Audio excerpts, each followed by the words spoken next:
Bueno, estamos con nuestro colega Edgardo Moreno. Edgardo, mira, te quería realizar una pregunta inicial, pero como ya he estado escuchando todo lo que se dijo, así es, quiero un análisis de todo lo que se ha dicho, a ver, ¿cómo lo ves vos? Bueno, yo creo que estamos en un momento dificultoso para el gobierno nacional y también para el sistema político. ¿Por qué? Porque ha habido cambios de la realidad en las cuales el gobierno tardó en adaptarse, probablemente pensó que esos cambios no iban a impactar con el volumen, con la intensidad que tuvieron, y ahora va corriendo de atrás a una realidad económica y política. Cuando antes iba adelante, de todo, en los dos sentidos, ¿no? En los dos sentidos va corriendo de atrás, en la economía y en la política. ¿Quiere decir esto que tenga la suerte sellada? No, para nada. Ahora paso a explayarme. Si nos ponemos en el mes de enero, el gobierno estaba viendo el año 2025 con una inflación de 2 puntos y en baja, el dólar tranquilo, con advertencia de que tenía retraso cambiario, pero con movimientos lo suficientemente holgados en sus propias finanzas como para pensar que con el ancla de la política fiscal y de la política monetaria alcanzaba para la baja del riesgo país. ¿Te acordás que llegó a menos 500? Exacto. Y la posibilidad de tomar deuda, hizo incluso una experiencia piloto ahí, pequeña, digamos, en enero, para financiarse sin necesidad de estar acuciado con el acuerdo del Fondo Monetario Internacional. Y miraba el horizonte político electoral hacia octubre, sin paso y con boleta única, es decir, un debate político relativamente despejado hasta octubre. Luego vinieron 2 días 14 que fueron preocupantes para el gobierno. El 14 de febrero, el Día de los Enamorados terminó. Apareció Libra. Apareció Libra. El amor complicado del presidente Milei. Primer paso en falso, que fue además el punto inicial de una serie de pasos en falso. Porque primero fue lo de Libra, fue el intento de explicación del presidente, mostró el error de Santiago Caputo en aquella entrevista con Johnny Viale. Hubo también una dificultad en general del gobierno para encarar esa problemática. Se encadenó también con la presentación, en esa tendencia que tiene a no doblar en la curva y de redoblar la apuesta, con el inicio de las sesiones ordinarias del Congreso, un discurso del presidente que pasó inadvertido, excepto por la pelea con Facundo Manes, donde al final no le favoreció. Y la actuación de Caputo, que volvió a perjudicarlo, en términos de la visibilidad de lo que era más importante para el gobierno. Dicho sea de paso, le acaban de rechazar la presentación a Manes, ¿no? Bueno. Sí, eso demostraba que no valía la pena dar tanta pelea, digamos, si lo levantaron demasiado. Por una palmadita, pero era feo. Sí, fue un error de Caputo, digamos, le quitó visibilidad al discurso del presidente por una reacción intempestiva contra Manes, digamos, ¿no? Lo levantó a Manes y opacó lo que había dicho el presidente. Un error del estratega de comunicación. Un error de comunicación del estratega de comunicación. El segundo, el primero fue con Viale. Que tampoco pudo, digamos, mostrar la fuerza de 2 movimientos a la ofensiva que tomó en ese momento, que era mandar el DNU para cerrar el acuerdo con el fondo y la apuesta fortísima de la designación de 2 jueces de la Corte por decreto.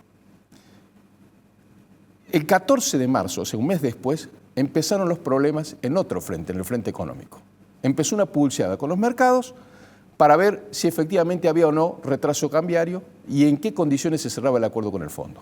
Y empezó un drenaje de reservas del Banco Central para ver si podían frenar esa avanzada de los mercados. Estamos frente a una corrida de proporciones destituyentes, por decirlo de alguna forma, en términos políticos. No, lo explicó bien Caputo el domingo en declaraciones. Cuando explicó, digamos, que el dólar salte de 1.200 a 1.300 no es digamos, todavía un problema grave, pero sí lo es en términos del drenaje de reservas. Es mucha la reserva que han tenido que utilizar el Banco Central 1.315 millones para frenar eso.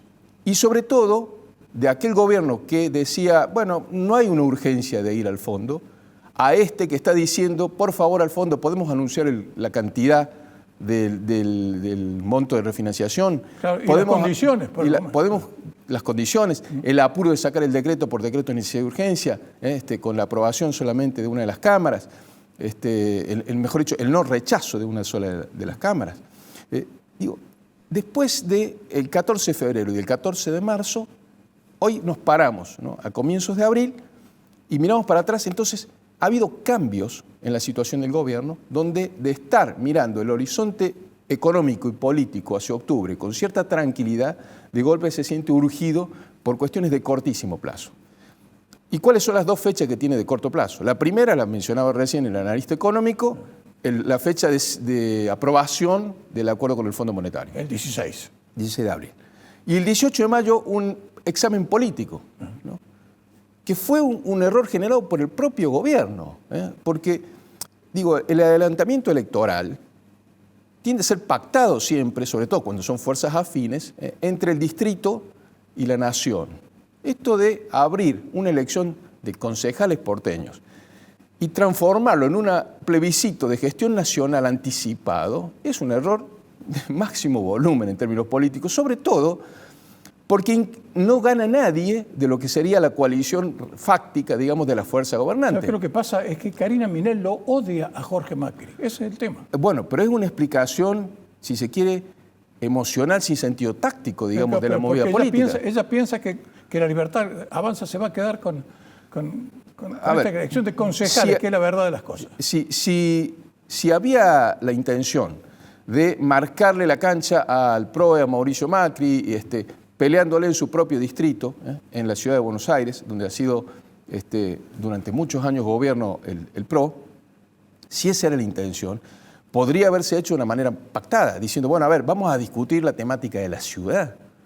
Pero si vos ponés como candidato de la fuerza oficialista, Libertad Avanza, al vocero del presidente que aparece todos los días con el logo de la Casa Rosada en la espalda. Es como ponerlo al presidente. Es traer, digamos, es nacionalizar la discusión en el acto, ¿no? Digo, ¿por qué está cometiendo estos errores el gobierno? Yo creo que, bueno, hay factores exógenos y factores endógenos. Yo le doy más relevancia a los factores exógenos que a los endógenos.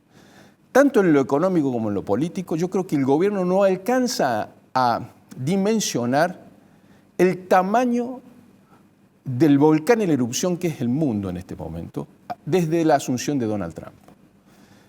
Hoy tenemos referencia de una situación complicada en los mercados, porque vuelven a hacer una ofensiva con política arancelaria.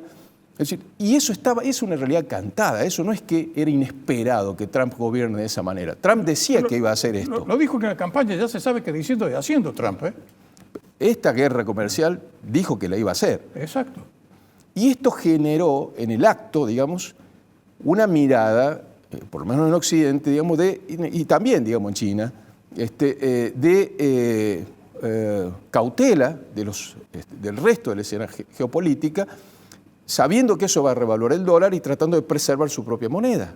Mientras tanto, acá íbamos en sentido inverso. Bajamos el porcentaje del crawling peg, es decir, de la devaluación programada, a la mitad, ni más ni menos, de lo que estaba previsto, con una inflación que no la termina de domar, por debajo del 2%, la bajás el crawling peg al 1%. Es decir, más retrasos cambiaron en un escenario donde era previsible que tengas un problema con una política cambiaria como la que nosotros tenemos. Esto es tema de especialistas, sin lugar a dudas, yo no me voy a meter en eso, hay una gran discusión. Creo que a Cavallo le costó el trabajo a la hija, digamos, darle esta discusión.